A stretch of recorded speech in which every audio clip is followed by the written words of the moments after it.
Global controls will have to be imposed, and a world governing body will be created to enforce them.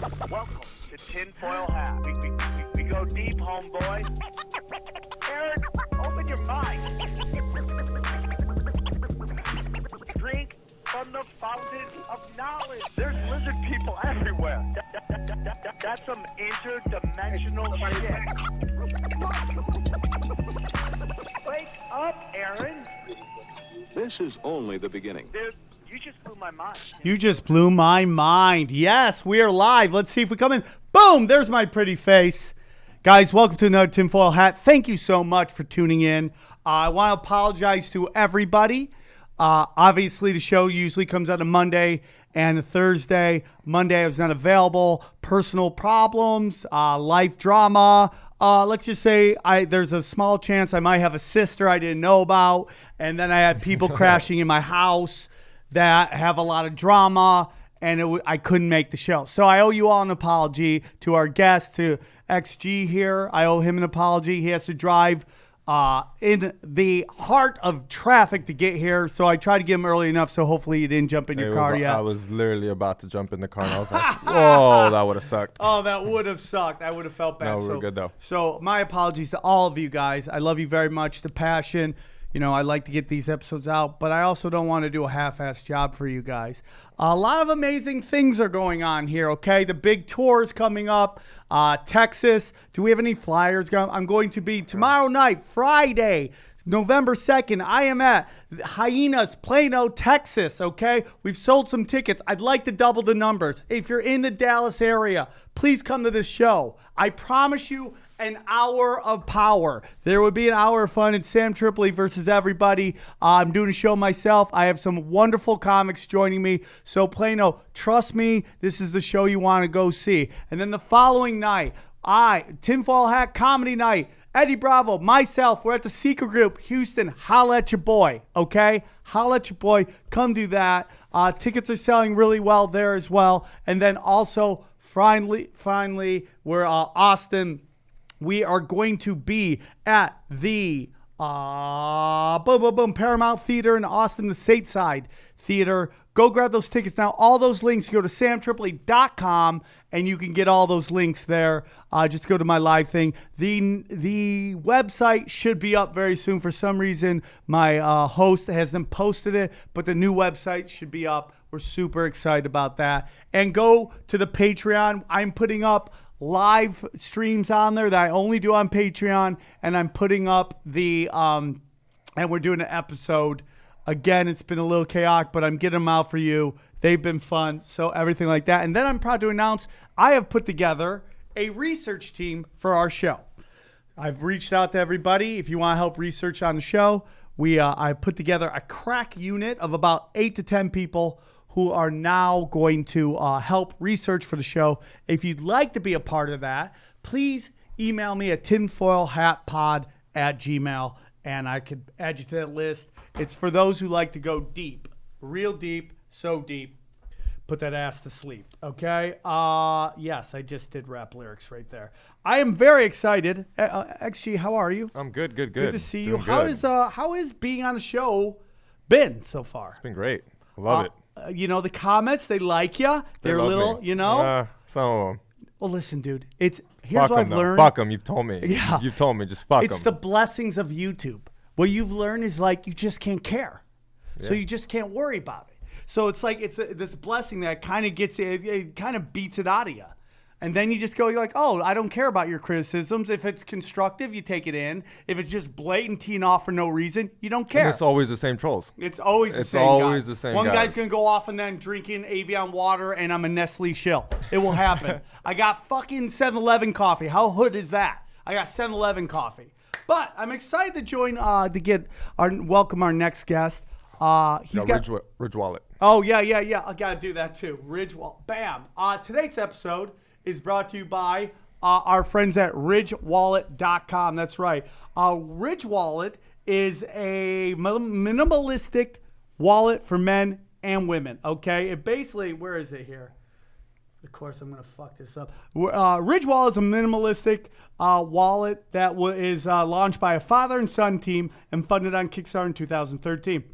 The Ridge Wallet now resides in the pockets of over 250,000 men and women. The radio frequency identification blocking wallet is made by two metal plates, either titanium, carbon fiber, or aluminum, bound together by a durable elastic band. I have one at home. I will be flying tomorrow. I will be using this wallet. I'm going to get you one, XG. Oh, that's what's up. You need a fucking wallet. You need a minimalistic wallet, because I have one of those Seinfeld wallets. It's so bad it actually drags my pants down to the point. And it's bad for your back. I don't know if you've heard, to be sitting on your wallet. Really? Yep. Oh, that's why I'm Quasimodo. I got this hunchback.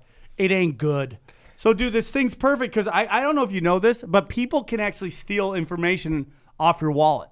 That's where technology's gotten, is that they could just jack your information, your cards, and all that Standing stuff. like right next to you. Yeah, according to my mother, that is what's going on, who watches the nightly news and CBS, just NBC. never leaves her house because the world is full of just Islamic jihadists stealing your info. That's where it came from. From in upstate New York. My mom's in upstate New York where we have cows. The worst thing we have is mobile meth labs.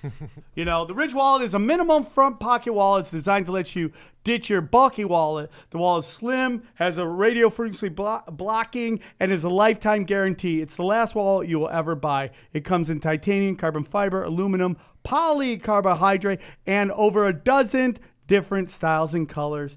You will now find this very unique. You just got to go to, where is it right here? God damn, of course the thing isn't coming up. Just go to ridgewallet.com, use the promo code tinfoil hat, and you'll get 10% off your wallet, and you get free shipping worldwide. Free shipping. You know, when you buy shirts, you're in Canada or Europe, boom, they throw $1,000 on that to ship shirt. These guys ship it out for free. So go to our friends, ridgewallet.com, and use the promo code tinfoil hat and get it's tinfoil hat. Yeah, just go do that. God damn it, man. All right, please welcome to the show. He's got a wonderful book out. He's controversial. People are talking about him. He's got a book out called Crime and Punishment in the 21st Century. It's available on audio. Please welcome Michael Wood Jr., everybody. How are you? No golf bap, nothing. Just a dry intro like that. Went in raw, no lube. No did lube. Nothing.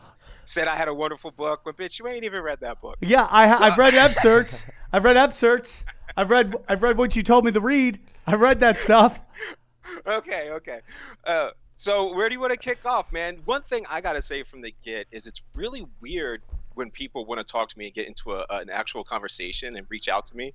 So there's always an interesting story behind it. I'm totally interested in hearing how you ended up wanting to have a conversation with me, who is probably guaranteed to say that you're an idiot somewhere along the line of this conversation. Well, I don't mind being called an idiot. I mean, I've been called an idiot my whole life. I flunked first grade. There's nothing amazing about that. Oh, real quick, that promo code is TFH10. TFH10. So get that at ridgewallet.com. Sorry to bring it back. Get that Ridge Wallet. Get the Ridge Wallet, dude. The zombies are out there. They're running fast. Your wallet's going to slow you down. They probably got some radio frequency technology. These zombies are up on it. But back to you. I'm interested because I've seen videos on you before, and you have some interesting theories on crime, the police force, and basically where we are in this society. You know, a couple things I want to bring out. My grandfather and my cousin. My grandfather was a cop. My cousin's currently a cop in Atlanta. I'm super excited to go to Atlanta, Chocolate City, home of black strippers. I shall be there. Okay, I'm very excited about that. That's where the big booty came from. That's that big where, booty dude, shaking. We're gonna go Houston, dude. There's horses' asses all over the place. I'm gonna be so excited. There are horses' asses everywhere, and I will be enjoying them. But the point of the whole thing is this: is that it's interesting. From what I was sent, the reading material I sent from you, your take on basically the whole thing, crime, punishment. We've seen through the years, this whole thing is basically we have two things going on here. We have, institutional racism versus a population that is either basically taught to not trust the police force, the law enforcement departments, okay? And you have a job which is incredibly dangerous. I mean, it's like it is, we do podcasting, okay? We're not going to go, hey, will I die if I go do this podcast today? Oh, no. But when you're a police officer, every time you pull somebody over, there is the chance that you could. So you have this institutional racism versus this incredibly dangerous job, and therefore the relationship is not black and white, even though this is a lot of what we're talking about is black and white, right? So, but it's more gray, and that gray part is what nobody really wants to talk about, and so that's kind of why I'm super excited about bringing you on. Can you tell our listeners a little bit about your history and what made you write this book? Well, basically what happened is I was a regular old all-American boy that was running around getting into trouble. I grew up in the 90s where you had that race-blind era where watching Martin, mixed communities. Race really wasn't a topic we had. I just wanted to go serve. I thought a good thing to do for a kind of undisciplined kid like me was to go in the Marine Corps, kind of focus that energy in a positive light. Went to the Marine Corps at 17. Went off 17, my own, went to the Fleet Anti-Terrorism Security Team. Did some work there, was shooting, had fun. I really enjoyed the Marine Corps. I thought it was a good time. That kind of skill transitions only into one place in kind of a civilian marketplace. That's to be a cop. I always wanted to be a cop anyway. So I had the kind of skill set just transitioned over into becoming a police officer in Baltimore. That was around 2003, 2004 2003 I ended up becoming a cop in Baltimore. Yeah. And then I went out, went to the academy, walked foot patrol. Then I went into patrol in a car. And then I went into like a knockers unit. If people watch The Wire, they're called knockers. Eventually, you just jump out of cars and rough people up, search them, shit like that, try to get mass arrests out on the streets. Then I ended up in a major case narcotics detective unit, went into deep into narcotics. It kind of opened my eyes a lot there, seeing the community from kind of a place where nobody knew I was there, knew I was watching. My presence wasn't known. So when you were undercover? Yeah, not undercover per se. I mean, I was plain clothes, but I would hide all day long. So, I mean, people would literally be selling drugs inches away from me, and they had no idea I was there. So what, were you dressed like a bush, and you were just hanging out? Like, dogs are coming and peeing on you, and you couldn't move? It was like this weird flooring of like red light, green light. You just had to sit there while people were selling drugs around you. Like, how did they not know you were there? Well, I mean, I have lain down in a ghillie suit in the weeds and just let people walk all over me and around me before. But mostly in that operation, I was either in the back of like a tinted out van, so they couldn't see in, but I could see out. Or I was in a vacant building where that vacant would be right next to a house. So they would just be right out in front of me, or I could even hear them through the walls of the house, things like that. Oh, wow, man. What an experience that must have been. So did you grow up in Baltimore? And that's why you want to join? Well, it was the suburbs of Baltimore, the outskirts. And to be honest, I mean, you kind of had this idea that Baltimore's the war zone. So I went there because I want a shit kick. I want to have fun. I don't want to write tickets to fucking people going to a job. So, I wanted to go down and have where the action was. It was just the action I was pursuing. And there's this kind of idea in the neighborhoods where you're like kind of praised in the suburbs when you're a Baltimore cop because they want you to like keep all that riffraff down in the city and not let it come out to the suburbs. It's very interesting, man. The cops are very interesting. It is a job. It is a hard job, man. I think that's lost on a lot of people when it's impossible. It's an impossible job, and that's really where I ended up is finding out that the job is literally impossible. I got my bachelor's in criminal justice, started to see it was religion, and you have certain things like we talk about. We have crime stats, and we don't have crime stats. We have no idea how much crime is committed. Crime is a measurement of what police do. It's not a measurement of what citizens do. There's nobody getting locked up on Wall Street right now for having all the cocaine that they have. For sure, man. So, we don't actually measure crime. We measure poor people crime, or what are you saying? We literally measure what the cops are doing. So this is what a cop told you he did during that day. That's all it is, no more, no less. But I mean, you have the arrests, right? We have the records of the amount of arrests we have. That's somewhat... Right, but that's just a cop telling you that he arrested this person and sent him into that processing. You don't have any idea how many people he put in his car during that day. You don't know how many people he put in handcuffs. You don't know how many people he questioned. You only know what the cop tells you they do that. And that becomes that area in which you see people when they say white privilege. You know, it's like, you think about that, like how much a cop can fuck your life up. I mean, like... Well, I mean, sometimes. So we get caught up in a lot of things. What cops are trained to look out for, and this is why it's institutional, is they're not racist. They're trained to look for what's out of place. So if the system puts you into a neighborhood and tells you what's look out of place, well, then you look for drug dealers and you look for things like white people. I used to do it all the time. I mean, if you went through West Baltimore or East Baltimore in a hoopty ass car, you were white, and one of my officers didn't stop you, I was going to be pissed. Really? So, I mean, yeah, but that's here... an obvious drug lockup, just going right down the fucking street. Oh, I mean, so in this area, if there's a white person there, they're there to do some shady shit. If I'm in because it's who doesn't belong, what doesn't belong. Oh, that's interesting. Belong. Well, you know, man, I used to work at this when I was in Vegas going to college. I worked at this retail store, and one day I'm in the office.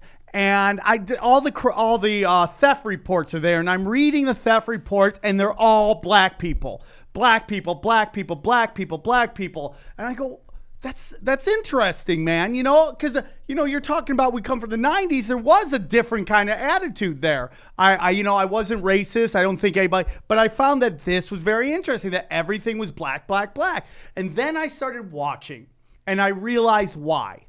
Because when the black people came into the store, you saw the manager go, get to the jeans, get to that area, get to that area, get to that area, get to that area. So in a weird way, it's also what you're saying with white people in this kind of thing. You find what you're looking for. So white people would come in and they would just rack the place up, stealing because nobody had their eyes open. But as soon as a black person came in, all of a sudden everybody was like, oh, dude, be on pins and needles and let's see what these people are fucking doing. And that was a big shock to me. So it's almost the reverse of what you're saying, but the same thing in that when you saw black people in this area, I mean, white people, that was a sign some shit was about to go down. But that's why we have to understand the history of everything, because right now you can look at statistics and you can say something like, well, yeah, black people probably steal more. And you're probably right. They probably do steal more. But the reason is why you have to look at that. So the reason somebody's looking at them is because that's who was looked at to begin with, off of a false premise. When you chase back, the first time that cops got statistics and who committed crime was runaway slaves. So northern cops from Boston would catch runaway slaves. And who is physically capable of running away? The males that are 16 to 24 years old. So that's when you get your first crime stat. So then you can base things logically and rationally, and not, if you don't understand their intent. That's probably my hardest issue right now, is to get people to understand that it's not necessarily that person's racist. They can have a rational logic to that. You have to understand both sides of this issue to understand why we have to fix it and why you just can't try to like duct tape this bullshit system. Okay, so what you're basically saying is, let's say the premise, the notion is, and we're not saying whether it is or not right now, but the notion is black people commit crimes, right? The notion is. And you're saying that may be true, but there's statistics which back it up on why that is. And then we go back to why would this perception be, and that is some old institutional racism, going back to if you're looking for something, it's what you find. Is that what you're trying to tell me? Yeah, I mean, so basically you have the kind of not knowing the history of something and just dealing with what it is at the moment, and then you have all your implicit biases, but you don't know where your implicit biases come from. That's why they're fucking implicit. So right. So you have people that don't understand the system that's going through, and you have those groups committing more crimes, most likely. I mean, of course. I mean, if you look at murder stats, it's very clear. But there's reasons that those people were put into a situation where crime was a greater option, or so violence. Part of my big thing is that violence is actually a biological malfunction. So you were pushed there for some reason and had a biological malfunction. So there's reasons why systemically, such as redlining, such as not having fathers in the home because they went into prison, such as not having access to resources, things like that that make you more likely to commit a crime going forward. Regardless, this has nothing to do with race. I mean, we must settle right now, if we need to get past this, race is not fucking real. It is a social construct. It's not biological. It was created in its early record in 1667 in Virginia. It's not real. It is tied to nothing. Explain So the that to question me. is- Explain that Go to ahead. me. What? Well, I mean, it's just not real. It simply doesn't exist. Well, I mean, like, so uh, you're saying there's no African race, there's no Asian race, there's no, I don't know what white people are. I don't. You're Middle Eastern race. You're saying those don't exist? Is that any Yeah, different than the argument races right don't now? exist. I mean, this is like completely settled in biology. So you have all of your things of your genetic alleles that lead you to a specific geography. Only 7.4 of your alleles are 4% of your alleles are contributable to any specific geography. And within that geography, only 1% of the people even have that allele. It's 1% of 7.4% of the entire world. It's literally statistically irrelevant if there's any biological evidence.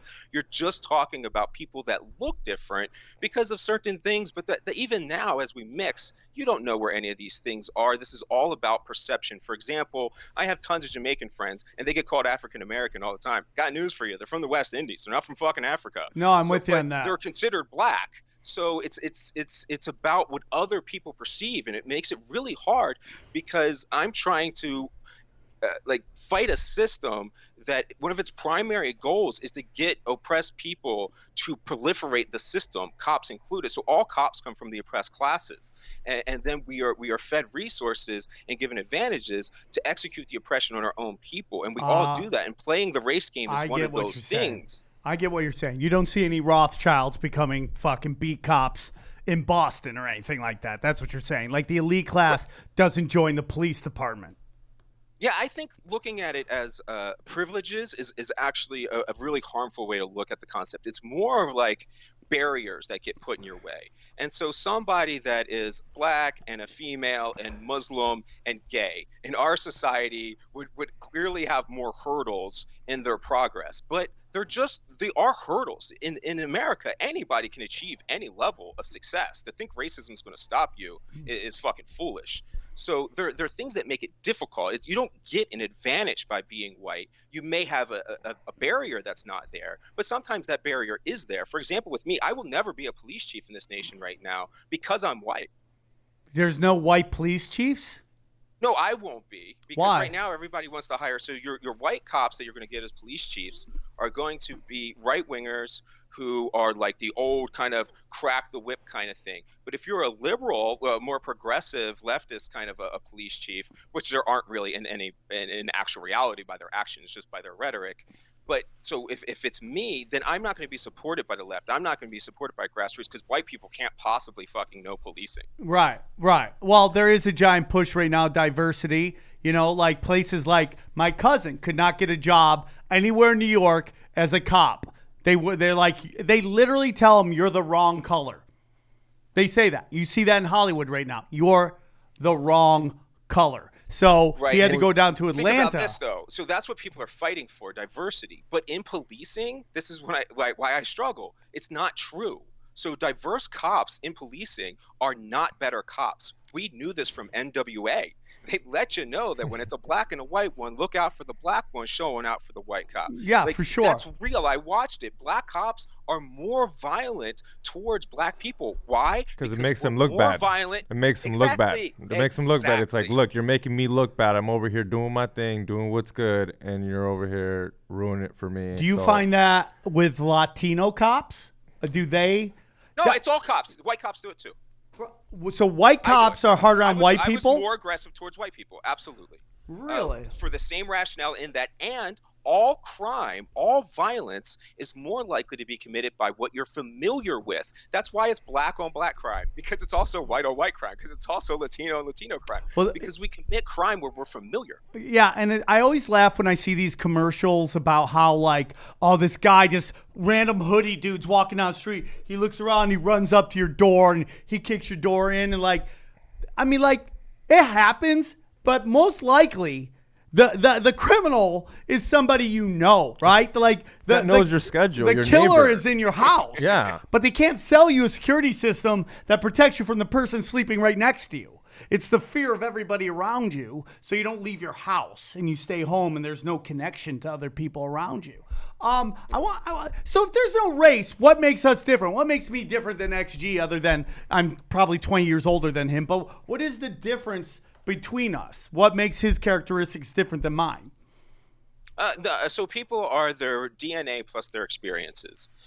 This means that you were born with a certain set of DNA, so you have some attributes from your parents that you get from things that they have been through in life, that they've gone through. And if they lived in a cold environment, well, yeah, they got a little hairier and they got whiter skin or something like that. But that's just an adaptation to your environment. That's not enough to make you actually different from him. There's more likely that you have genetic allele. You have the odds are you have more genetic alleles in common with a black person than you do with me, because we have so much diversity that it just doesn't work out that way. And it feels weird to even say it, but that is true. There's literally nothing that separates us. Since you haven't been in the force, would you say body cams are a good idea?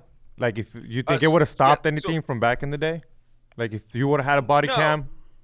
So everything that I want everyone to be aware of in policing is that policing and everything they use is a tool. So what matters is who is in control of the tool.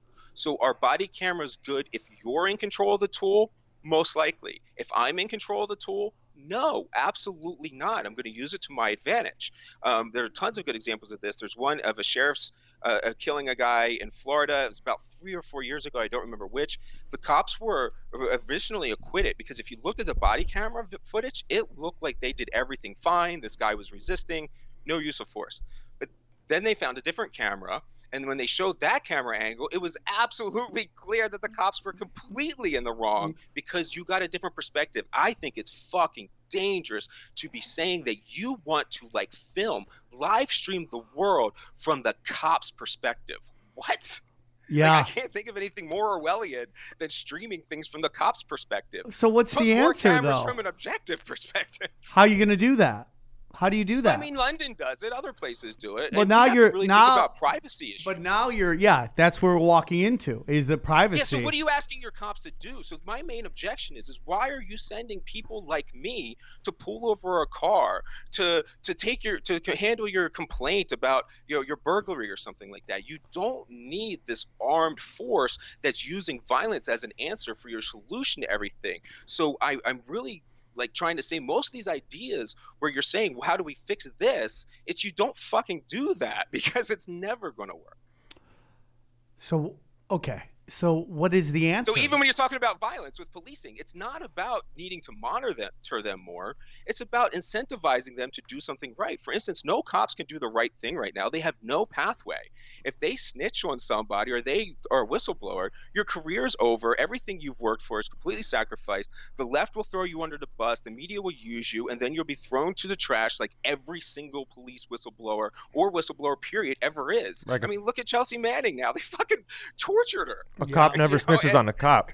Well, that's like main rule. You see it on every movie. It's stated the cop doesn't tell on a cop. Right. You always got to have his back. We were driving to Phoenix, and one of George Carlin's bits playing that I'd never heard of, and it's the album that was supposed to come out that was basically going to come out on 9/11, and it was basically his whole thing was the bigger the better, and he had this whole thing about how he hates cops, but the one thing he respects about them is how they don't snitch on each other. And which is a very interesting thing. I don't know how you police the police. I don't think that's true, by the way. What? That cops don't snitch. Yeah, I think that's a trope. Well, I mean, like you just said, if you snitch, you get thrown into the garbage can. That's the whole. But they do snitch, and they get thrown into the garbage can constantly. Right. But the culture is don't snitch, right? That's the culture.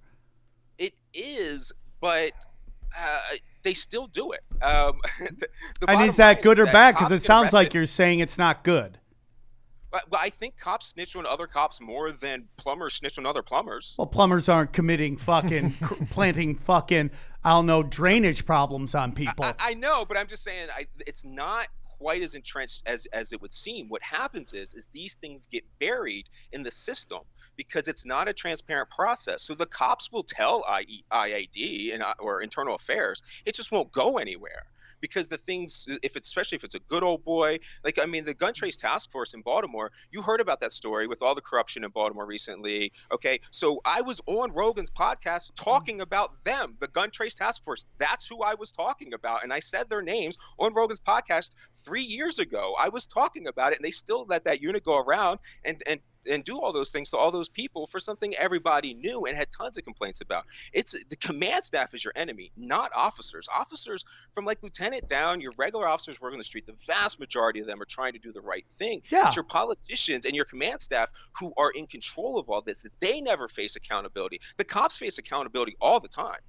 Oh, for sure. I mean, if you look at the military, it's the same thing. It's like Right. these very high ups making these ideas, you know, about going invading this country and that country. Well, they'll never set a foot in that country. It's the, you know, the soldiers that will do it. And it's their kids that are going to go step foot in those countries. It's like everyone's pro-war when they don't have to worry about them actually fighting the war. And it's like the same thing. Like the troops aren't the bad people. You know, like they're just joining because one, they want a job, and two, they love their country. But then at some point they realize that this is banker war bullshit, and they're going into these countries kicking in doors of people that didn't do anything. That's to what anybody. happened on 9/11. So For many people sure. signed up, and you felt like, oh, they were doing a good thing. They're like, dude, my country needs me, and then they're like, dude.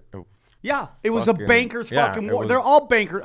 My favorite thing is like, as I have comics on here that aren't necessarily into conspiracy theories, they come on and then they start investigating and they start opening their eyes, and it's just like, yeah, like my cousin, my grandfather. Now listen, you know, full disclosure, later on in life, I found out that my grandfather wasn't the water walker that I thought he was. He didn't walk on water. He wasn't Jesus. Later on, I found out he had a separate family, and that my dad told me half his memorial, one side was all the Niagara Falls Police Department, and the other side was the Niagara Falls Mafia. So, I mean, it is what it is, you know, and it kind of gets back to what you're saying genetically. You know, my mother, her father was this kind of cop that was like, did what he had to do, and then she married like a fucking knucklehead from Pine Avenue and had two knucklehead kids. You know, one of them's a dick joke comic who does conspiracy theories, and the other one runs black strip bars. So, I mean, you know, it is what it is. But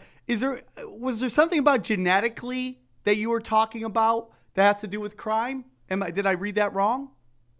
No, sure. Like, for instance, being born male is a really good indicator that you have a greater propensity for violence. I just think about that as I get older. I watch these young guys, and they're all just ready to pop, ready to start swinging at a drop of a fucking hat.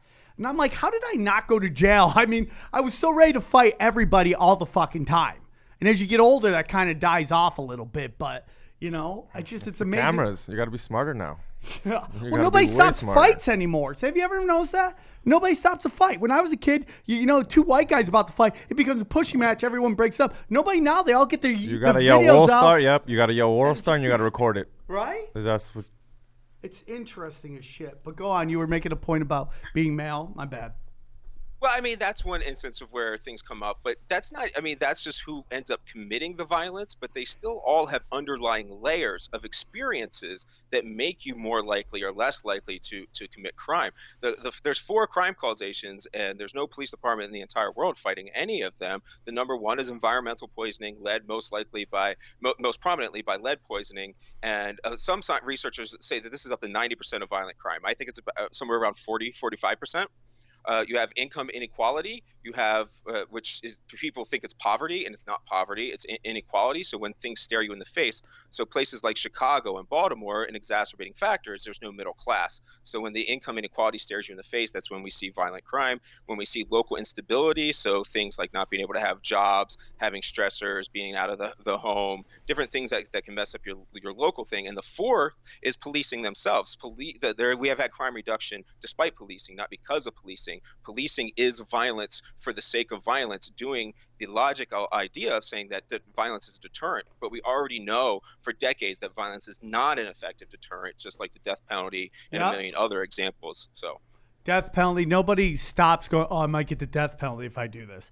You know, they're crime of passion.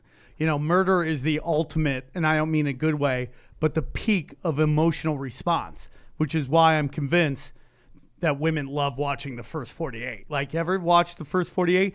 Every fucking commercial is a Tampax commercial. Everything's about, they're all women products because women love emotion. And the ultimate emotion is when you murder somebody. It's all emotion. There's no logic to it. And it's just like, boom, there you go. Nobody goes, hey man, if I do this, they're going to give me the death penalty. Because you're not thinking at that moment. There's actually go on. Look, the entire crime philosophy is based on what you just said. Rational logic. It's called rational deterrence.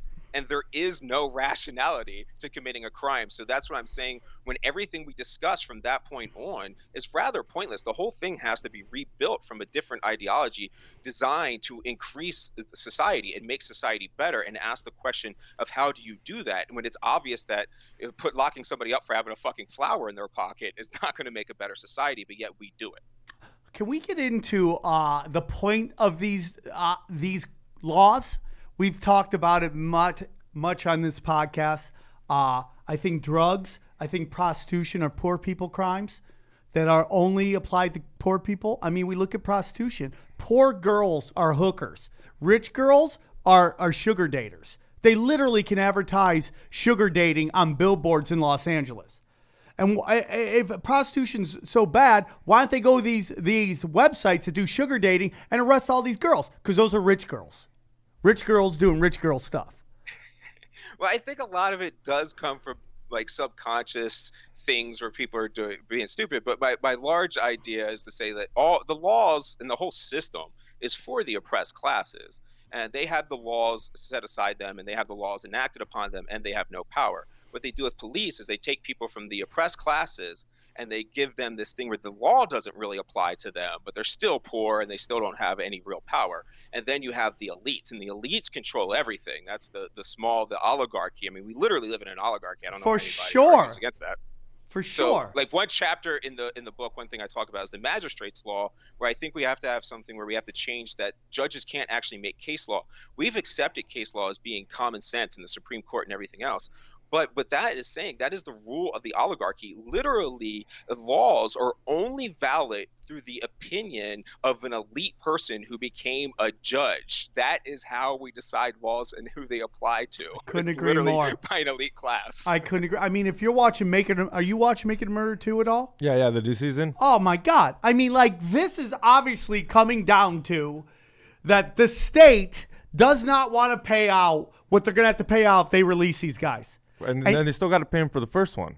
No, he agreed. He agreed out on that. He panicked Because that's what got him in. That's what I think got him in. They didn't want to pay him for the first one. No, but he agreed. Well, what got him in the first time was when the insurance company said, if you lose this case, we're not paying the $38 or $36 million settlement. Right there, he was fucked. What he should have done is gotten out and fucking moved out of the state, just drove in when he had to. That was his big mistake.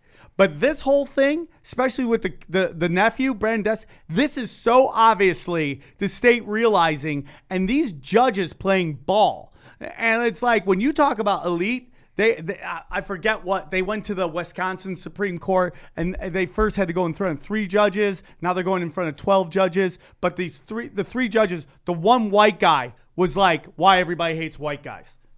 I mean, like playing ball with the state, fucking company man. And it's what you're talking about, the elite class ruling on poor people. And the way he interprets how these cops who are doing the elite people's work and how he interprets that interview is just the most ridiculous bullshit thing I've ever seen in my life. It is so fucking frustrating. And you hear everybody, dude, no, it's so obvious what they're doing right there. And it's exactly what you're talking about. The elite punishing the poor. Listen, man, I got busted buying drugs off a streetwalker one day. And I'm very honest about it. It was a very low point in my life. And it's like when you are powerless against drugs, and there is no other way to describe drug addiction, is powerlessness. It's like, because you should not be doing it. It's what you're talking about. There's no logic to it. Because doing it is going to put you in bad places. And I got busted. And I got arrested. And I've been lucky that I've been doing like about 10 years of charity work for this Armenian charity. And I was lucky that on the board was Mark Garagos. And he pro bonoed me, man, because of all the work I'd done for this charity. But if I didn't have them, dude, I would have been hit with a felony. And I wouldn't have been able to tour around doing all the stuff that I'm doing. And I realized that day that if you're not connected or have cash, the legal system is fucking impossible. And everything you're seeing happen with Brandon Dessy, and he's having right now some of the best lawyers, and they're still struggling because the legal system is what you're talking about. These elitists have set up to just punish the poor. I mean, and then on top of that, even before what you're talking about, we're talking about privatized prisons. That fucking system of how we have. Well, go on. Sorry. Privatized prisons. One thing to be careful of is they're not much different from any other prison. The only difference is the name on the building. You still have toilet paper, beds, supplies, personnel, uniforms. Pretty much 99% of the private issues are still present in any state prison with the same influences buying the same politicians for the same reasons. We can get baited into getting rid of private prisons thinking that's a fix when it's really a statistically irrelevant fix. The whole concept of the way we have prisons structured are really private prisons throughout, because it's not like we have prisoners making toilet paper for other prisoners. It's all into the capitalized private market of what all the prisons are. So it is important to not get caught up in some of those things as being easy solutions. The whole fucking system has to be redone completely. Yeah, and when you remember when they were pushing 3 strikes you're out, and everyone's like, yeah, 3 felonies, you're done. You're like, that's great, get these people. And then you realize, oh, they were just setting up ways to have basically tenants for life. They've literally set up a way to have tenants for life. And what you do is you take, and I understand you were saying that the judge represents the elites, but you don't allow these judges any chance to be like, okay, like there was a famous case where a guy stole a bike, and that was his 3rd offense, and he got life for that. And you're like, that I don't think that was what it was meant for. And then as I learned more, I realized, oh yeah, that's exactly what it's meant for. It's meant to get tenants for life. And that's a conundrum in that the judges are actually the only mitigating force that we can see in the records, in the scholarly work of research. The only people doing any good in the criminal justice system to help people are actually the judges. So yeah, there's definitely a conundrum there in that how the elite are the only ones that are actually helping anybody. I think that's largely because this is basically a religion. And you're essentially, it's like telling somebody that God isn't real, essentially. You're not just telling them that their worldview is wrong. You're telling them that their worldview is wrong. Everything they've worked for in their career is wrong.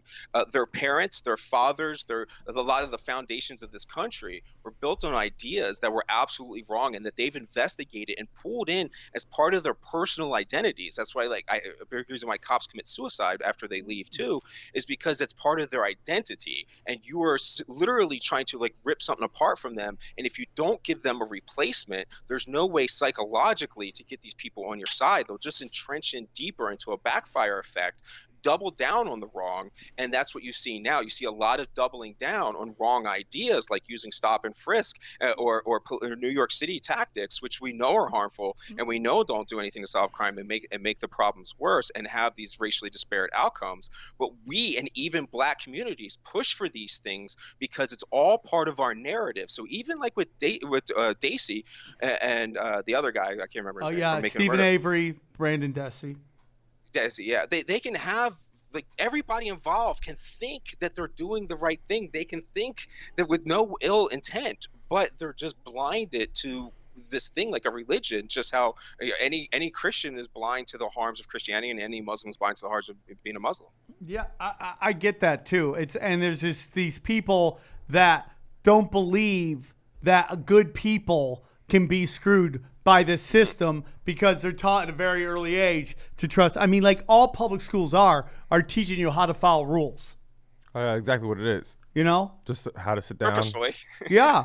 It's just like... Well, factory workers. We thought we needed factory workers. So that's what I mean by when people think they have good intent, but they're locked into these bad ideas because they're not critically thinking and trying to plan for the future. They're doing things like saying, oh, we need factory workers in this country. So how do you do that? You get them into a system, you lock them in, and with these school systems that we have, we're designed to create factory workers. But we don't live in a factory worker environment anymore. So it's obviously harmful at the moment. But that does not mean that the people that designed that had ill intent. A good example of that is like the crack disparity. The reason that rule was put in place was targeting mid-level dealers. The thing is that when you're talking about crack, a mid-level dealer is been pushed into the black community, has no resources because of all those other factors. So then their amount of resources is lower. So then it becomes like 10 grams for them, but the mid-level dealer of cocaine is some guy with resources who the law doesn't touch, and it's 100 grams for them. So you don't have ill intent all the time. So you're thinking that the crime bill that Bill Clinton signed in, I believe it's either 1994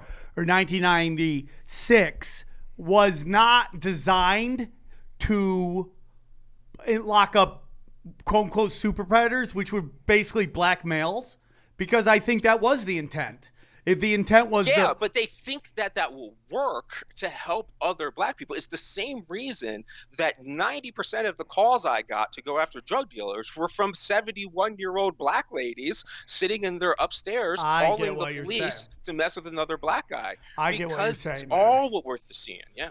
Right, but I believe that the Clintons and whoever helped craft that bill, they had other intentions, which was why they made crack a nugget of crack, the same as a helicopter full of cocaine, which Bill Clinton loved, known for doing it in Arkansas, where they flew in a lot of the coke. Everybody thought it was coming in through Miami and Florida. It was actually coming in through Arkansas. And he was the mayor, or what was he? No, he's the governor. The governor, yeah.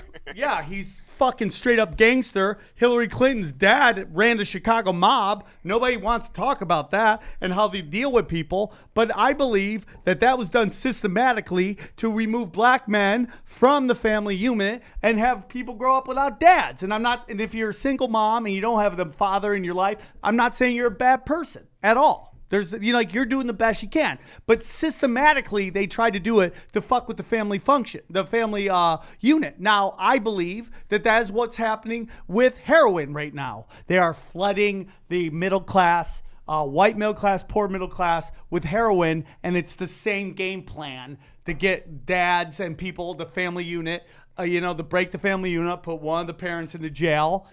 Put the mom in jail, throw a felony on her. Now she's having kids with felonies, and it just hurts the whole fucking process. Do you think I'm at all close on any of that? I think you see the outcomes for what the outcomes are.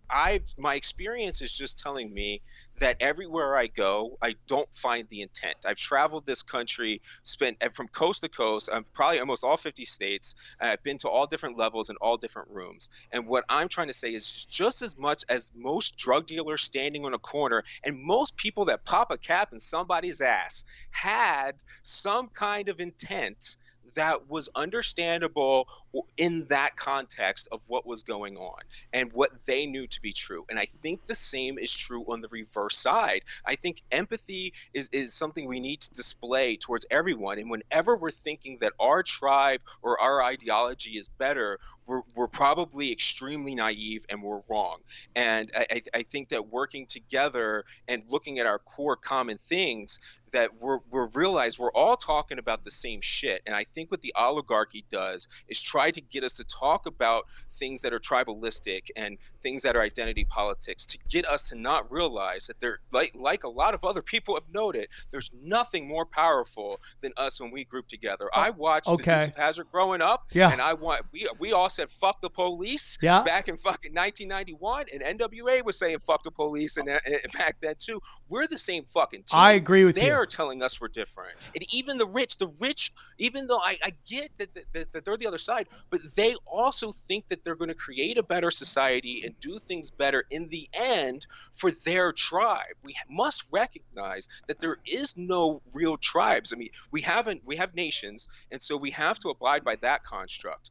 But the fucking race and classes and all that shit, we don't have to abide by. We choose to. Right. But I think it's very important because I feel like what you're saying is like there's no intention. But when you talk about oligarchies, there is intention. Do you understand what I'm saying? Like, there's the rich man, and not all the rich. Like, let me give you an example, though.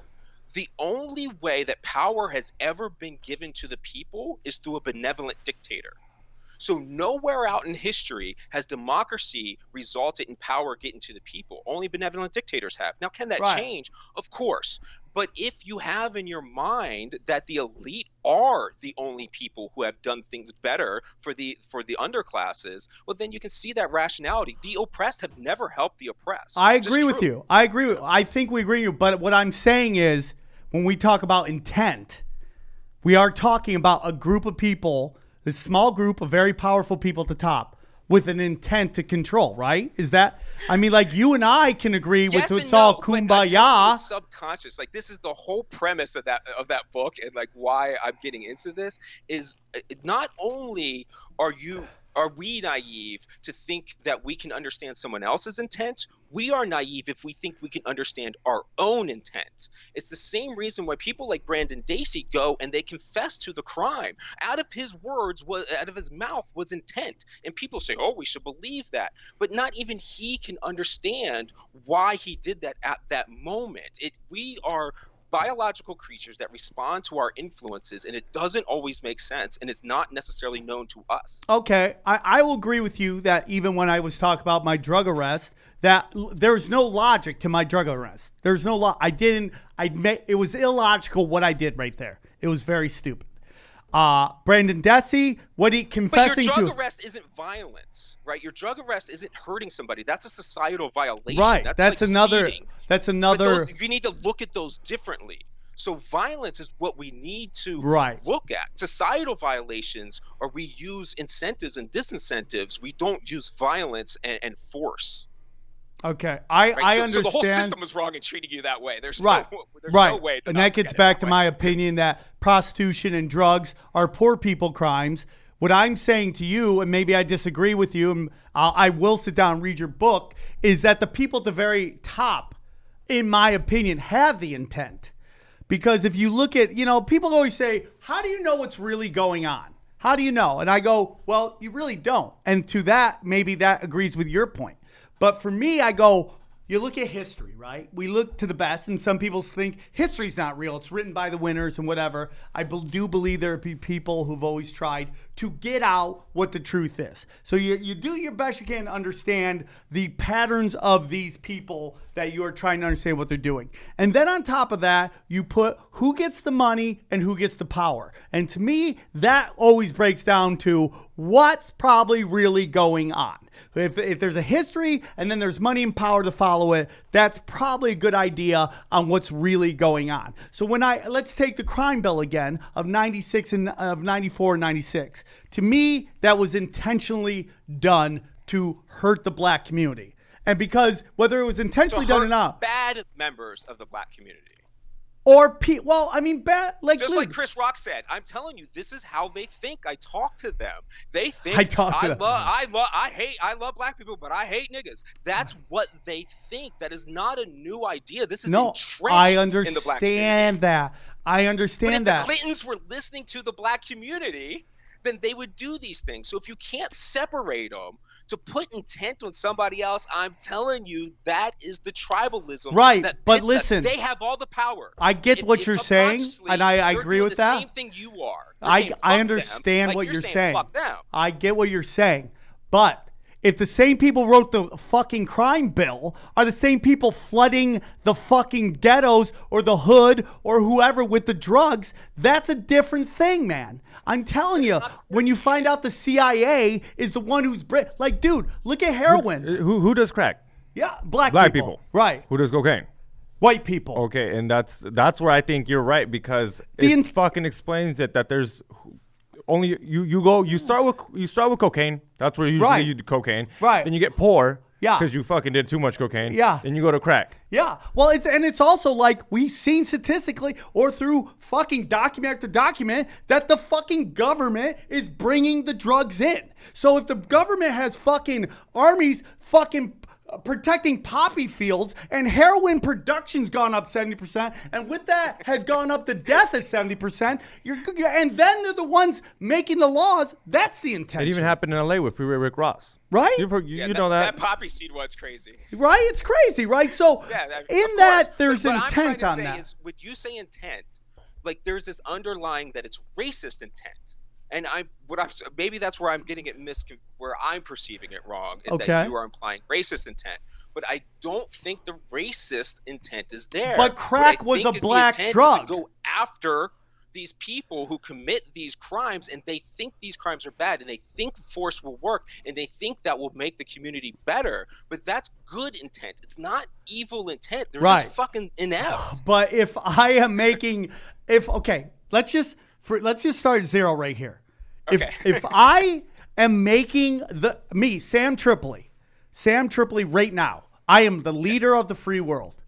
I am making drug laws that said you do these drugs. Let's just say, well, what was the crime bill? If you get busted with a certain amount of crack, He signed it. That crime bill was pushed for by Farrakhan, by fucking Al Sharpton, by the black law enforcement officers. This was a black law. To say that a black law had racist intent is just not going to be a message that's going to win over arguments. Right, but if the people known for using crack is mostly the black community, and it's going to affect the black community, and whether black people wanted it or not is irrelevant to me, because that's what they're supposed to do. They're supposed to do what they're supposed to listen. That's what I was told for the last 2 years. I've been told shut up and listen, and I've shut up and listened, and this is what I'm reporting back. Right, I'm with you on that. I'm not saying totally that what you're saying I disagree, because most of the stuff you're saying I totally agree with, but I'm just getting. But in Baltimore, what I'm saying is this is a black president with a black state's attorney general, with a black police commissioner, with a black mayor, with an all-black council, with a black police department being called by a black person to lock up another black person. White people are out of the equation on a significant amount of Completely agree with that. But just because it's so black, that's why we can't look at people. We must look at the system.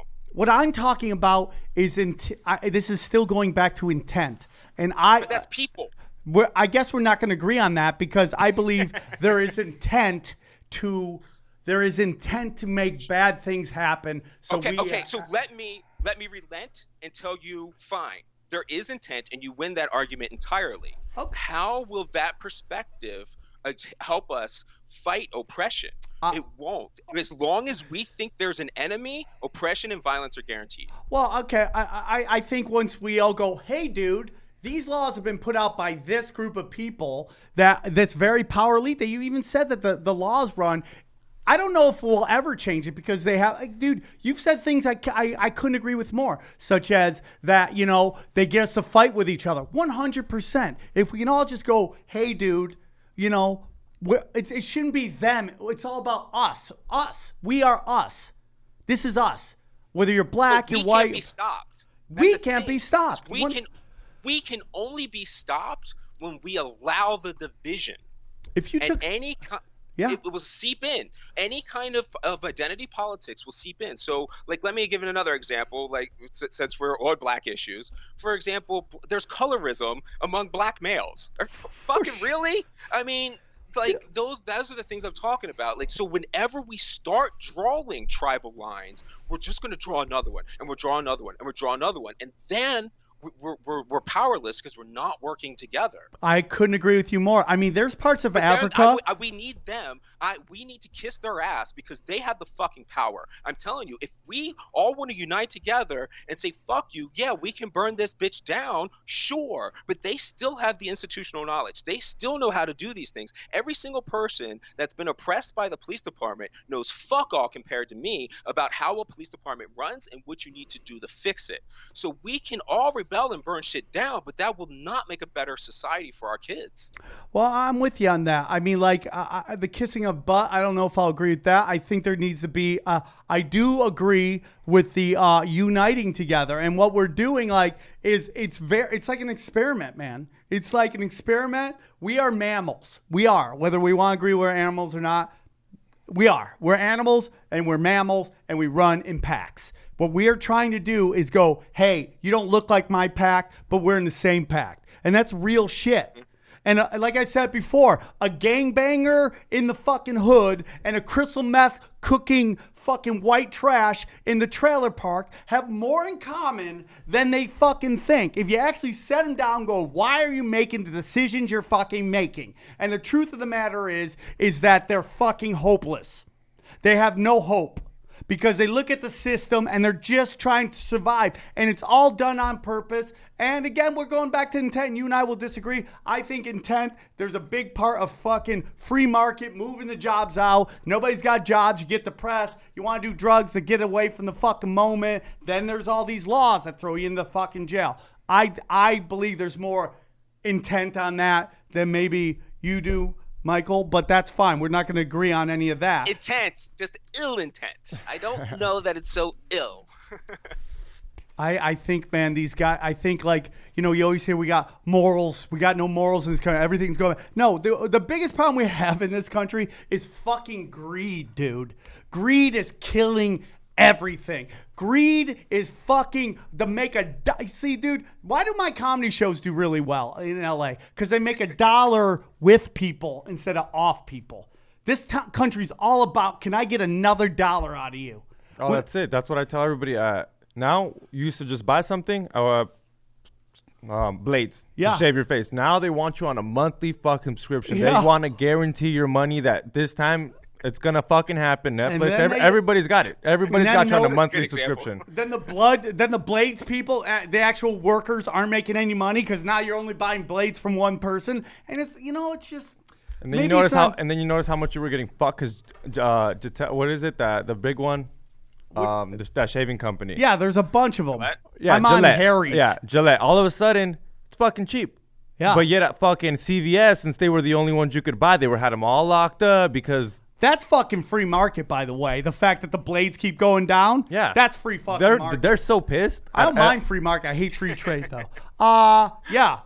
I mean, I agree with a lot of stuff you're saying, that there is, we need to work together, man. We need to work together. And it's just like this identity politics is fucking crushing us, man. Let me give you an example real quick. When I talk about guns, and so a lot of people, when they talk about, they would want an environment where you could have free guns and everybody could rule, and you could have this liberal society.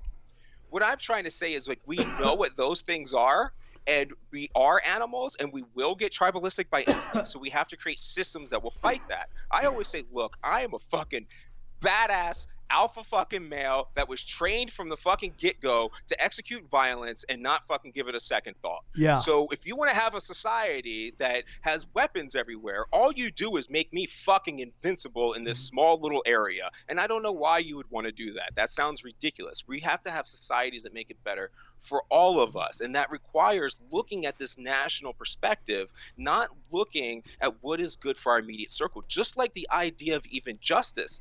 The justice is not, the system cannot be used for your personal vengeance about what happened to you. It must be focused towards creating a scenario where that's less likely to happen again.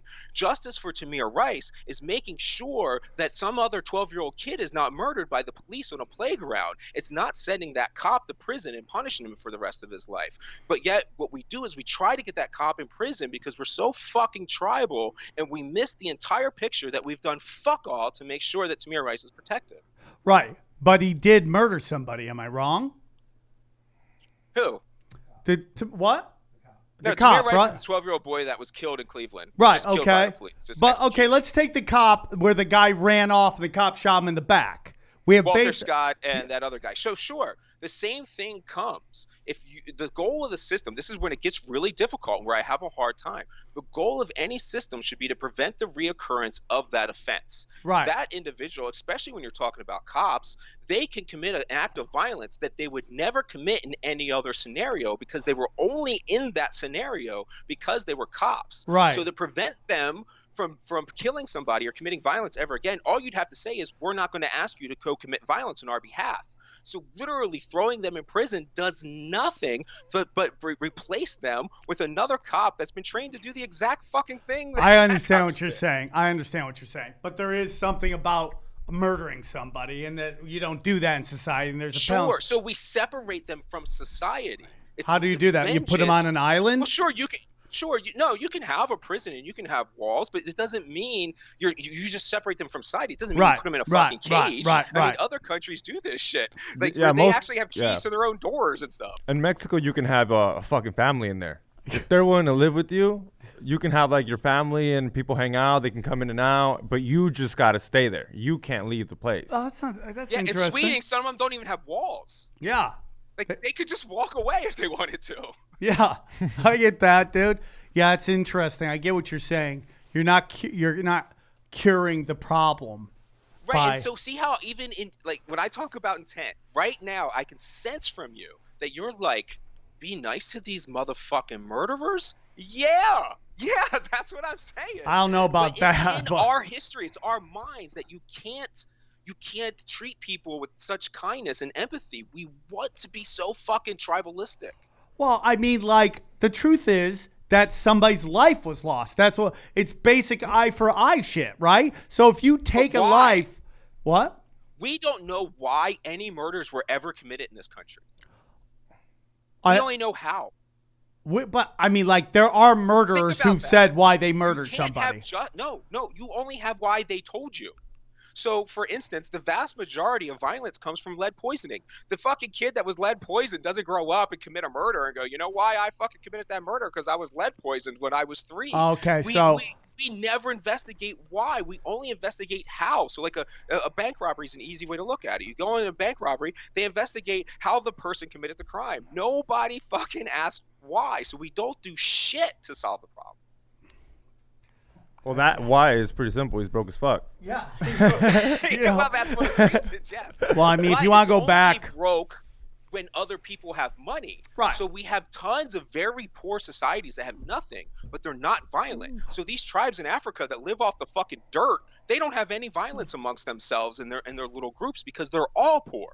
The problem comes is when you're staring inequality in the face, and then that gets you fucking animosity. I get it, dude. That's 100%, dude. And then, you know, it's like comedy right now, man.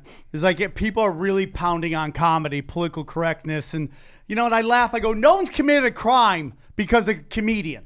You know, Jeffrey Dahmer didn't eat Filipinos because he went to a Gallagher concert. You know, it just didn't happen. Right? But you watch, like, there's a real monkey see, monkey do attitude. Like, when it comes to dramas, video games, movies, everyone's got a gun, everyone's getting shot, all this fucking shit. You know, I did Rogan many years ago, and I talked about, it's like, you watch a Steven Seagal movie, right? That one guy goes on a crime spree and then just drives off, and nothing ever happens. He doesn't actually ever deal with the cops. It takes Steven Seagal, vigilante, to put an end to this crime spree. And, like, don't think people didn't watch that and think, oh, I'll just walk off too. You know, someone boom shoots them, and then they act like nothing fucking happened. And it's like, well, there's a monkey see attitude because most stuff in television, the cops actually don't stop you. It's some weird kind of superhero has to come in and clean up because the cops can't do any fucking thing. Am I saying Steven Seagal caused crimes in this country? Yes, that is what I'm saying. It's direct result. He is the lead poison of fucking movies, okay? The point is that I think there is something, but if you look at lead causes violence. Let's take a look at child molestation. There are many times that there's an argument that these people molested because they were molested.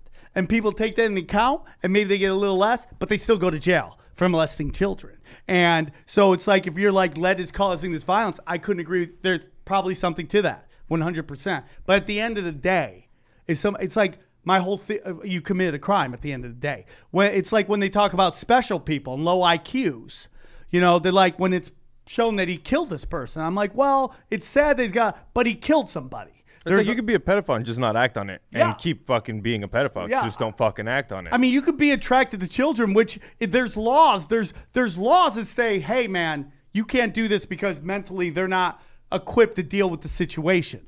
You know. I mean, 100 years ago, people were getting married when they were 11. I mean, like, it just happened.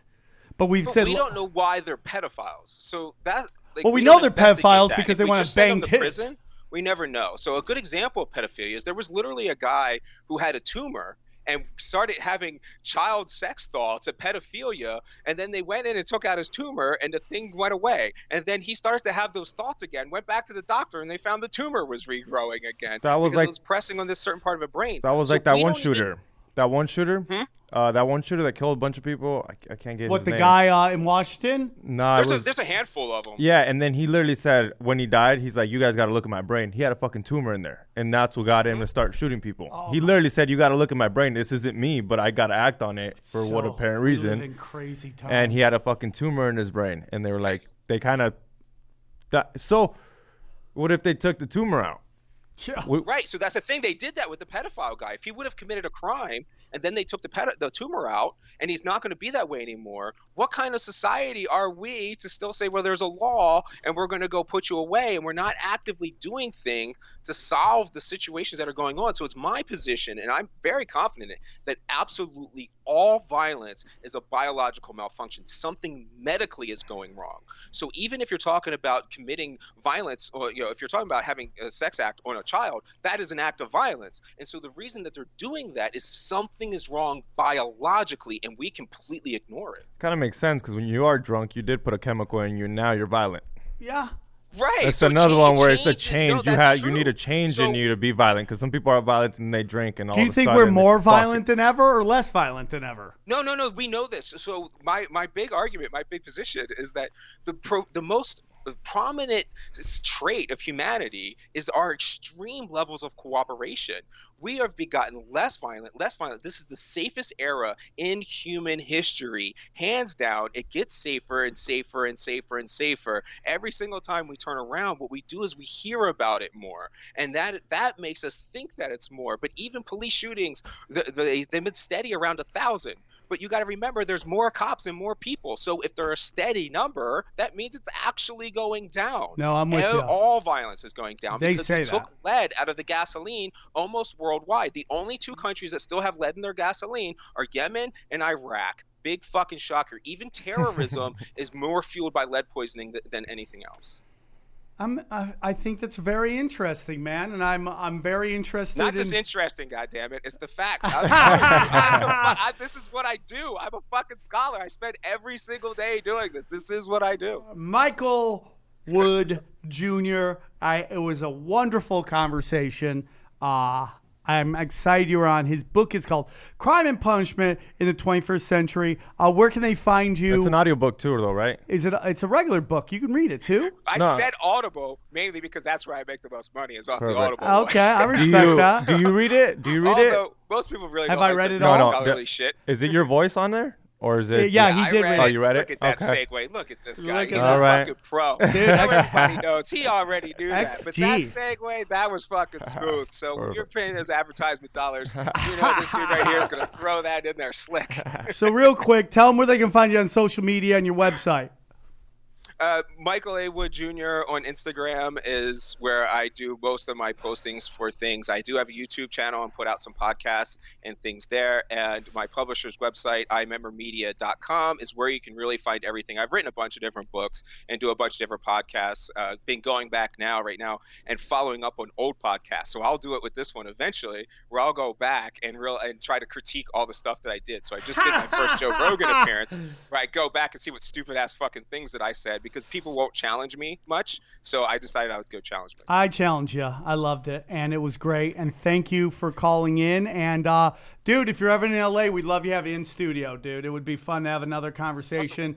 Awesome. I believe in this is an important thing. I think cops are good people, and I think we just need to kind of work on the system a little more. And again, we're all the human race, man. You know what I'm saying? And sometimes that sounds like some kumbaya shit, but I really do believe that stuff. And if we all come together and stop fighting on each other, and I got this whole theory that for us, by us, black culture is almost cultish in a way.